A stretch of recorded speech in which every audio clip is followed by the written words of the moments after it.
नाज़िर तहरीक इंसाफ जो सुहेल अफरीदी केपीके जो नओं वज़ीर चूंडिजी वियो आहे। स्पीकर बाबर सलीम स्वाती जी सदारत हेठि केपीके असेंबली जो इजलास थियो, जंहिंमें वॾे वज़ीर जी चूंड लाइ वोटिंग कई वई। सुहेल अफरीदी नवे एमपीएस जे वोटनि सां नओं क़ाइदे ऐवान चूंडिजी वियो।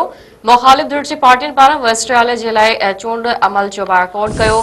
ऐवान खे ख़िताब कंदे सुहेल अफरीदी चयो आहे त आऊं पर्ची ते वॾो वज़ीर नाहियां थियो, सभ खां पहिरियां पाकिस्तानी आहियां, पखूं ऐं क़बीलाई हुजण ते फ़खुरु आहे। नए वॾे वज़ीर वधीक चयो आहे त मिडिल क्लास ख़ानदान सां तालुक़ आहे। मुंहिंजे नाले सां गॾु ज़रदारी, भुट्टो या शरीफ़ नाहे। मुंहिंजे लीडर उन वक़्तु मुंहिंजे मथां एतमाद यकीन कयो आहे जॾहिं हालतूं संगीन आहिनि। हिकु भेरो ॿीहर खे ब्रेकिंग न्यूज़ टियूं पिया। तहरीक इंसाफ जो सुहेल अफरीदी केपीके जो नओं वज़ीर आला चूंडिजी वियो आहे।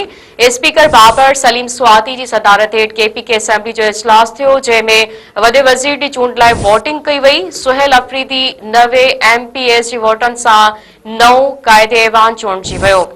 मुख़ालिफ़ धिर जी पार्टियुनि पारां वज़ीर आला जे लाइ चूंड अमल जो बाइकॉट कयो।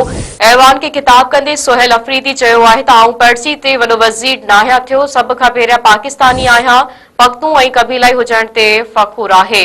नए वॾे वज़ीर वधीक चयो आहे त मिडिल क्लास ख़ानदान सां तालुक़ आहे। मुंहिंजे नाले सां गॾु ज़रदारी, भुट्टो या शरीफ़ नाहे। मुंहिंजे लीडर उन वक़्तु मुंहिंजे मथां एतमाद यकीन कयो आहे जॾहिं हालतूं संगीन आहिनि।